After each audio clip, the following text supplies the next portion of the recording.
మీరు కొత్తగా online or offline coaching institute start చేద్దామనుకుంటున్నారా? మీ ఇన్‌స్టిట్యూట్‌ని గ్లోబల్ స్టాండర్డ్ ఇన్‌స్టిట్యూట్‌గా మార్చాలనుకుంటున్నారా? మరియు మీ స్టూడెంట్ ఎన్రోల్‌మెంట్‌ని కూడా పెంచుకుందామనుకుంటున్నారా? అయితే వెంటనే మీ ఇన్‌స్టిట్యూట్‌కి ఐఈబీ అక్రిడిటేషన్ తీసుకోండి. మీ ఇన్‌స్టిట్యూట్‌ని ఐఈబీ అక్రిడిటేషన్ ఇన్‌స్టిట్యూట్‌గా మార్చుకోండి. Thank you. హలో ఎవరివన్, మీరు కొత్తగా బిజినెస్ స్టార్ట్ చేస్తారా?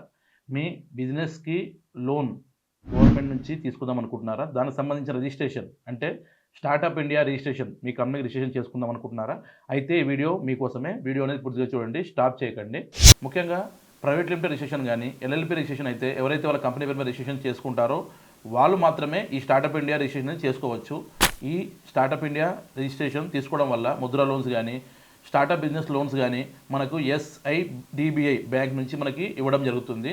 ఎస్ఐడిబిఐ అంటే small industries development bank of India అండి. ప్రైవేట్ లిమిటెడ్ రిజిస్ట్రేషన్ చేసుకున్నవారు కానీ లేదా ఎల్ఎల్పి రిజిస్ట్రేషన్ చేసుకున్నవారు కానీ దాని తర్వాత ఈ లోన్స్ కోసము స్టార్టప్ ఇండియా రిజిస్ట్రేషన్ చేసుకొని లోన్స్ మనం అప్లికేషన్ చేసేటప్పుడు వాళ్ళ ప్రాజెక్ట్ రిపోర్టు అంటే వాళ్ళ బిజినెస్ సంబంధించింది, మ్యానుఫ్యాక్చరింగ్ ఉందా, ట్రేడింగ్ ఉందా, లేకపోతే సర్వీసెస్ ఉందా, దానికి సంబంధించిన ప్రాజెక్ట్ రిపోర్ట్ చేసి మనం లోన్స్ అనేది అప్లికేషన్ చేసుకోవచ్చు. ఈ స్టార్టప్ ఇండియా రిజిస్ట్రేషన్ మనం తీసుకోవడం వల్ల స్టార్టప్ బిజినెస్ చేసే వారికి 3 ఇయర్స్ మనకి ట్యాక్స్ రిబేట్ అనేది ఉంటుందండి. మరియు దీంతో పాటు మనం ఐపీ ఇండియా అంటే ఇంటలెక్చువల్ ప్రాపర్టీ ఆఫ్ ఇండియా దాంట్లో మనం ఎవరైతే ట్రేడ్ మార్క్ రిజిస్ట్రేషన్ చేసుకుంటున్నారో వాళ్ళకు కూడా 80% రిబేట్ కూడా మనకి గవర్నమెంట్ నుంచి ఇవ్వడం జరుగుతుంది. మరియు ఏంజల్ ఇన్వెస్టర్ ఎవరైతే ఉన్నారో వాళ్ళకు కూడా ట్యాక్స్ ఎగ్జంప్షన్ అనేది ఉండడం జరుగుతుంది. ఈ స్టార్టప్ ఇండియా రిజిస్ట్రేషన్ మనం తీసుకోవడం వల్ల మనకు చాలా ఉపయోగాలు ఉన్నాయి. మనం ఆల్ ఓవర్ ఇండియా ఈ స్టార్టప్ ఇండియా రిజిస్ట్రేషన్ అనేది చేయడం జరుగుతుంది. మేము ఎక్స్ప్లెయిన్ చేసిన ఈ స్టార్టప్ ఇండియా రిజిస్ట్రేషన్ మీకు రిక్వైర్మెంట్ ఉంటే కింద కాల్ చేయండి, మా ద్వారా పూర్తి తెలుసుకోండి. Thank you.